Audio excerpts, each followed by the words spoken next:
Racks ನ ತುಂಬಾ aggressive pricing ಅಲ್ಲಿ ಲಾಂಚ್ ಮಾಡಿದ್ದಾರೆ. 12,99,000 ಇದರ ಎಕ್ಸ್ ಶೋರೂಮ್ ಪ್ರೈಸ್ ಸ್ಟಾರ್ಟ್ ಆಗುತ್ತೆ. ಇನ್ನು ರಾಕ್ಸ್ ನಲ್ಲಿ 2 ಲೀಟರ್ ಟರ್ಬೋ ಪೆಟ್ರೋಲ್ ಇಂಜಿನ್ ಮತ್ತೆ 2.2 ಲೀಟರ್ ಡೀಸೆಲ್ ಇಂಜಿನ್ ಬರುತ್ತೆ. ಇದರಲ್ಲಿ 4 ಕ್ಲಾಸ್ 2 ಮತ್ತೆ 4 ಕ್ಲಾಸ್ 4 ಎರಡು ಆಪ್ಷನ್ ಇರುತ್ತೆ.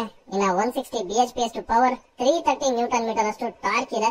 ಸೊ ಎಲ್ಲಿ ಬೇಕಿದ್ರು ಆರಾಮಾಗಿ ಆಫ್ ರೋಡಿಂಗ್ ತಗೊಂಡು ಹೋಗಬಹುದು. ಇನ್ನು ರಾಕ್ಸ್ ನ ಫ್ರಂಟ್ ಫೇಷಿಯಾದಲ್ಲಿ ಸಿ ಶೇಪ್ LED DRLs ಕೊಟ್ಟಿದ್ದಾರೆ. ಪ್ರೊಜೆಕ್ಟರ್ ಹೆಡ್ ಲ್ಯಾಂಪ್ಸ್ ಇದೆ. ಕರೆಕ್ಟ್ ಆಗಿ ಅಬ್ಸರ್ವ್ ಮಾಡಿದ್ರೆ ನನಗೆ ಎಂತದ್ದೇ ಸರ್ಫೇಸ್ ಇರ್ಲಿ, ಎಂತದ್ದೇ ಟೆರೈನ್ ಇರ್ಲಿ, ಈಸಿಯಾಗಿ ವಾಕ್ ಮಾಡುತ್ತೆ. ಅದೇ ತರ ಥಾರ್ ರಾಕ್ಸ್ ಕೂಡ ಎಂತ ಟೆರೈನ್ ಇದ್ರು ಈಸಿಯಾಗಿ ಅದನ್ನ ಬೀಟ್ ಮಾಡುತ್ತೆ ಅಂತಾನೆ ಅರ್ಥ. ಇನ್ನು ರಾಕ್ಸ್ ನಲ್ಲಿ ಡ್ಯುಯಲ್ ಟೋನ್ ಅಲಾಯ್ ವೀಲ್ಸ್ ಕೊಟ್ಟಿದ್ದಾರೆ. Tail gate mounted alloy wheels, spare wheel ಕೂಡ ನೋಡಬಹುದು. ಇನ್ನು ಇಂಟೀರಿಯರ್ ವೈಸ್ ನೋಡೋದಾದ್ರೆ 10.25 ಇಂಚ್ ಇರುವಂತಹ ಟಚ್ ಸ್ಕ್ರೀನ್ ಇನ್ಫೋಟೈನ್ಮೆಂಟ್ ಸಿಸ್ಟಮ್ ಇದೆ. ಡಿಜಿಟಲ್ ಡ್ರೈವರ್ಸ್ ಡಿಸ್ಪ್ಲೇ ಕೊಟ್ಟಿದ್ದಾರೆ. Front ventilated seats, panoramic sunroof, rear AC vents ಇದೆ. ಜೊತೆಗೆ 360 ಡಿಗ್ರಿ ಕ್ಯಾಮೆರಾ ಕೊಟ್ಟಿದ್ದಾರೆ. ಬಟ್ ಇಂಟೀರಿಯರ್ ಫುಲ್ ವೈಟ್ ಇರೋದ್ರಿಂದ ಆಫ್ ರೋಡ್ ಹೋದಾಗ ತುಂಬಾನೇ ಕೊಳೆ ಆಗೋ ಚಾನ್ಸಸ್ ಇರುತ್ತೆ. ಮೇ ಬಿ ರಾಕ್ಸ್ ನಲ್ಲಿ ಮಲ್ಟಿಪಲ್ ಇಂಟೀರಿಯರ್ ಥೀಮ್ ನ ಕೊಟ್ರೆ ತುಂಬಾ ಚೆನ್ನಾಗಿರುತ್ತೆ. ಯಾಕಂದ್ರೆ ಆಫ್ ರೋಡ್ ಹೋಗುವಂತವ್ರು ಡಾರ್ಕ್ ಥೀಮ್ ತಗೊಂತಾರೆ, ನಾರ್ಮಲ್ ಟ್ರಾವೆಲ್ ಪರ್ಪಸ್ ಗೆ ತಗೊಳ್ಳುವಂತವ್ರು ವೈಟ್ ಥೀಮ್ ಗೆ ಹೋಗ್ತಾರೆ. ಸೊ ಥಾರ್ ರಾಕ್ಸ್ ಪ್ರೈಸಿಂಗ್ ನೋಡಿದ್ಮೇಲೆ ನಿಮ್ಗೆ ಏನ್ ಅನ್ನಿಸ್ತು ಅಂತ ಕಮೆಂಟ್ ಬಾಕ್ಸ್ ಅಲ್ಲಿ ತಿಳಿಸಿ.